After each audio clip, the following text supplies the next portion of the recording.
And look at that. Oh dear. Oh dear, oh dear.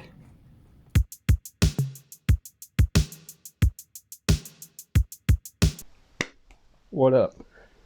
Back again. This is unprecedented recently, really. Got the car back to mine. Some sketchy things went down when we did that. Not too sketchy, but a little bit sketchy. It's back here. Going to start pulling it apart. I've just got to get the head off. Pull the engine, which was always going to be the plan anyway, and get the head off and have a look at what's happening. I'm kind of encouraged from that what we saw in the last video.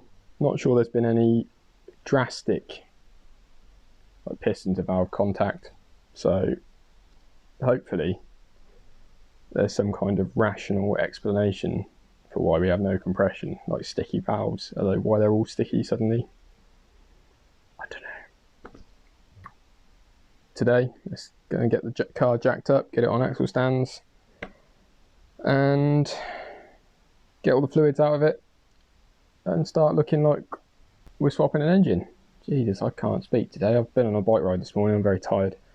The only issue I've got is I've just realised I've got to buy a new pair of axle stands.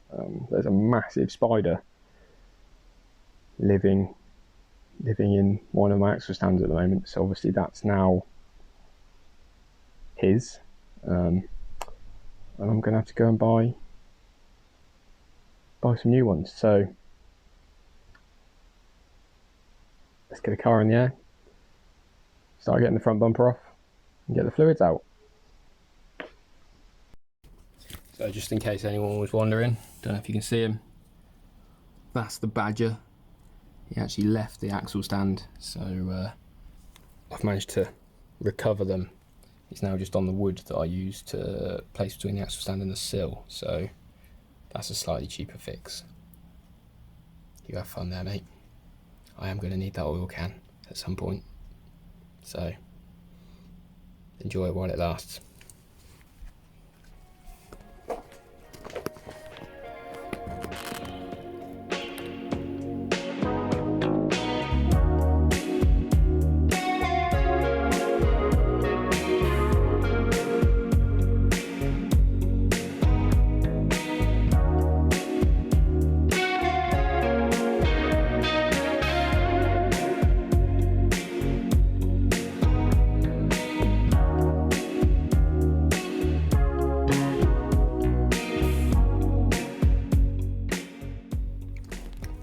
So the front end of this is off. Sorry about the big sniff.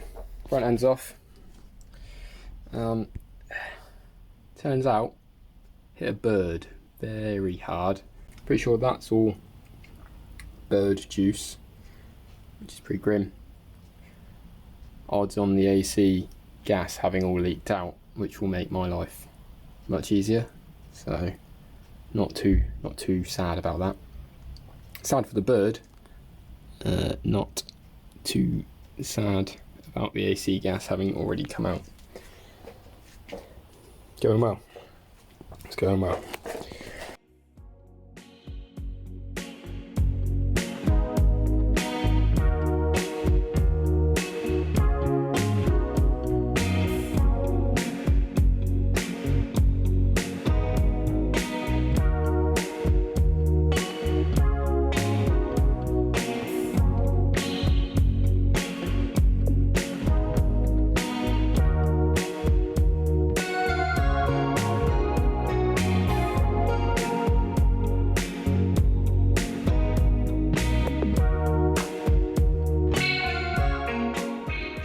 Check it out. I have jumped ahead a wee bit. I think there's only so much undoing of bolts that I can time lapse that people want to see, but I've whipped out the headlights, taken off the front bar, whipped out the AC rad, which luckily was degassed. I mean, unluckily for Captain Planet, but luckily for me was degassed when the pigeon went through the radiator. Everything else came out piece of cake, bit of wiggling. Everything on this car comes out with the 10mm pretty much, which is just beautiful. And everything's come undone. one thing worthy of note is I have got some pets, and coolant is super bad for them. So, you know, for me and for everyone else, it's just worth being super mindful to catch all the fluids and stuff that fall out of the car when you're doing stuff like this, because it would be pretty tragic if anything bad happened as a result of doing an engine swap on a car. Another thing, just started labelling everything up as I disconnect it, just because obviously it's fairly obvious when the loom's in the car normally, but as soon as you pull the whole loom out and try and put it into another car, chances are this isn't obviously going to be in line with the MAF or the ICV, or, you know, these little vac lines. Just the little things that hopefully will make it much easier. It takes an extra 30 seconds each point now, and hopefully will save me loads of time down the line. We're getting pretty close to pulling it. I probably will time lapse the next bit as we label stuff, and then we can have a little look at everything, get everything disconnected. It's getting nice and easy to get to the mounts now. Once this has come out, battery's out, this thing, which I'm going to have to disobey and remove, is all out. Get the fuse box out, and then we can make sure that everything's unplugged, all the mounts are done, get the engine crane out and get this upon a stand. Maybe look at whipping the head off and have a look at that. So there you go.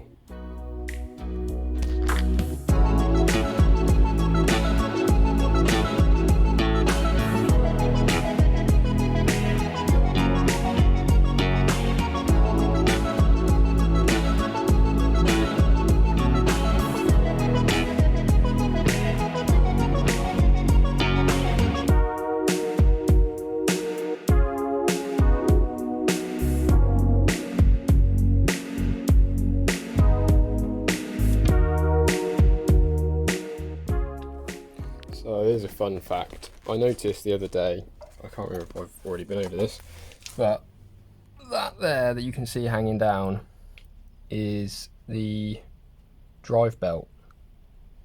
Like the auxiliary drive belt, drives the alternator, etc, etc. So that's obviously given up the ghost. One would assume at the same time as all these other issues have happened with the engine and what have you, because you're not going to get very far without a spinning alternator. I don't know how well this is going to show up, if it will show up at all, if I can find the right angle.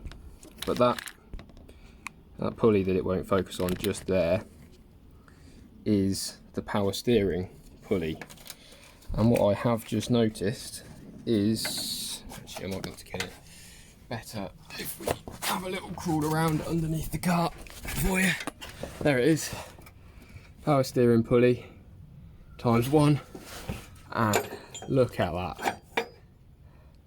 Oh dear. Oh dear, oh dear. So there you go, there's the drive belt. One might say the plot thickens. What happened here? Let's keep pulling her apart.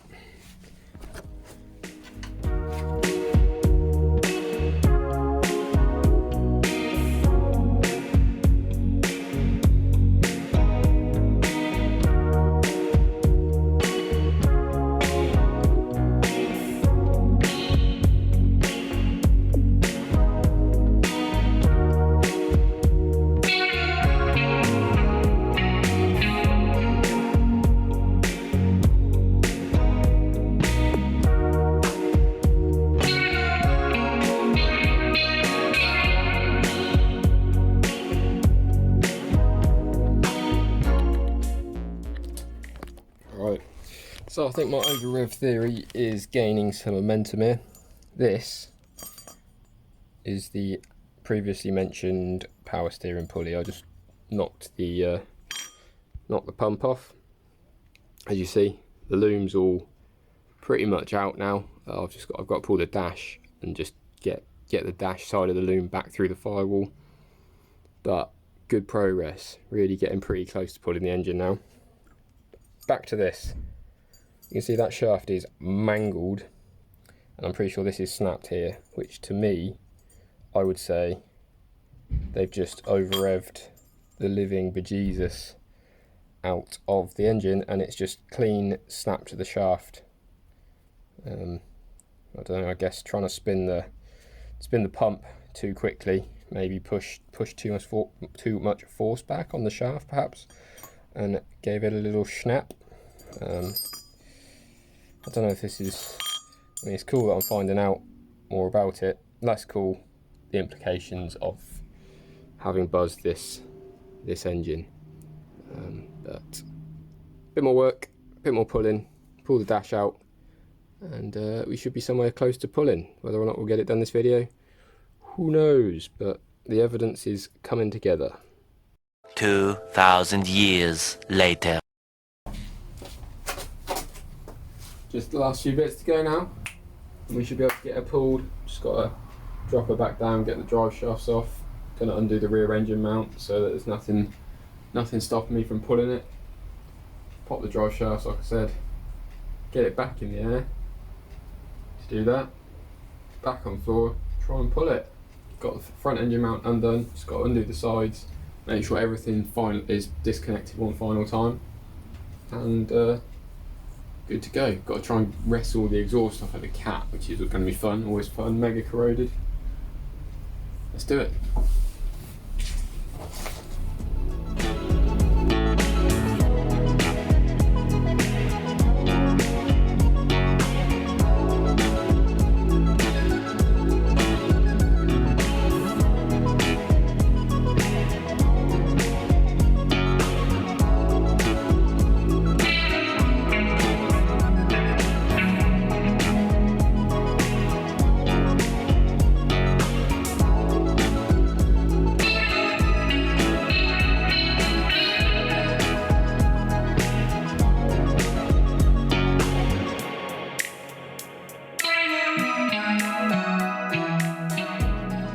Rightio then, I think we've come across our first issue. So this is the offside drive shaft from the Celica. And you can see it's like a two-part shaft, because that would be an incredibly long drive shaft were it one piece, because it's nice and wide. I need to run, because of the track width on the Yaris, I'm going to have to run the Yaris shafts, which means that I need to be able to mate, ideally, the Yaris shafts to the Celica box. Now, that in itself is not necessarily a big issue. You could typically, I mean, it's Toyota, maybe they would have been the right splining. Also, you could potentially pop the CVs apart and swap the Celica CV outer onto the Yaris CV inner, and that's actually still going to be the option. But if we take a little look, you can I hope that shows up. You can see that this is, by the way, this is a spare Yaris gearbox side CV outer that I have. So this is what's on the end of the Yaris drive shafts. For clarity, you can see a little snap ring and stuff where it locks into the box. You couldn't because I wasn't focused on it, but if we look, you can see this has got less but chunkier splines. So basically, the splining isn't gonna line up, and because of the nature of this shaft, it means that I don't have an outer CV joint to split and put onto the Yaris shaft. I do on the near side. So the near side drive shaft is just a standard, you're not going to see it. It's just a standard drive shaft that goes into the box there. You can just see the boot. So that option is still on the table there. Just have to pop the boot off basically. Split the CV, pull it apart, and just reassemble it with the Yaris side. So I think what I need to now do is start scouring the internet to try and find myself a second near side Celica driveshaft so that I can salvage myself another one of these to use on the other Yaris driveshaft. So basically I need to get two near sides to nick these to create two Yaris to Celica box driveshafts. You know, or we run the Yaris box, which I think actually mates to that engine, but the ratios I imagine would make it really, really fast in a straight line and off the line, but you'd run out of puff pretty quickly. So there we go. I knew it wasn't going to be completely straightforward. I'm going to put this back in my ever rapidly growing pile of shite. Knew it wasn't going to be completely straightforward, and that's the first hurdle, but I don't think it's unsurmountable. And if that's the biggest hurdle we face, we're doing pretty good. The engine's ready to pull. At the time of creating this video, I've got to go and pick up the crane, and we're starting to run real tight on time for editing, but hopefully we'll get it pulled. We're not going to be pulling the head this episode, so I apologise if you've got yourself hyped up to see that, but I just don't have the time at the moment, to be honest. That will come next episode, and we'll do a whole episode investigating the engine internals and trying to work out what we're going to do to overcome that hurdle. I mean, we're getting a lot of content out of this. Hopefully it's enjoyable. Hopefully this wasn't a snore just watching me unplug stuff and label stuff, but I think this is, you know, at least of some interest. So time to get browsing eBay. Final piece of the puzzle, one engine crane, one engine stand.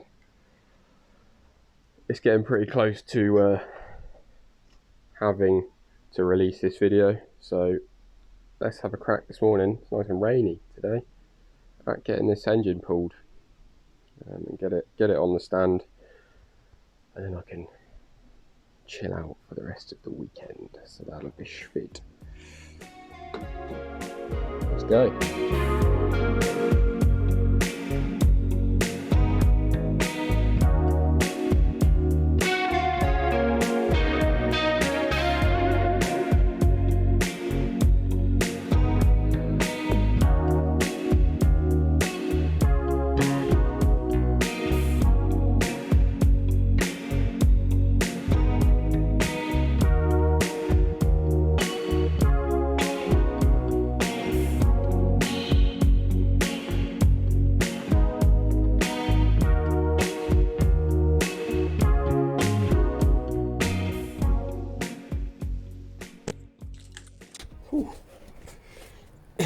It's out.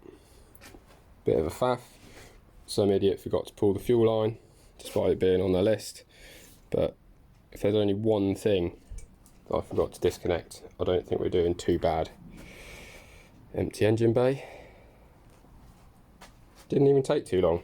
So I'm going to put it down on the floor, whip the gearbox off, and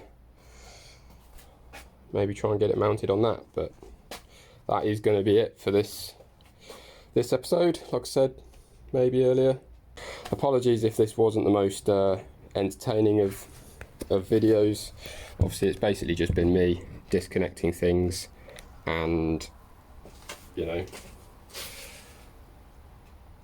pulling an engine, which I appreciate maybe isn't that interesting, especially if you've done it before. Maybe I didn't show enough. Let me know if there's other stuff that you think I missed out that would have been good to see. But thanks for watching.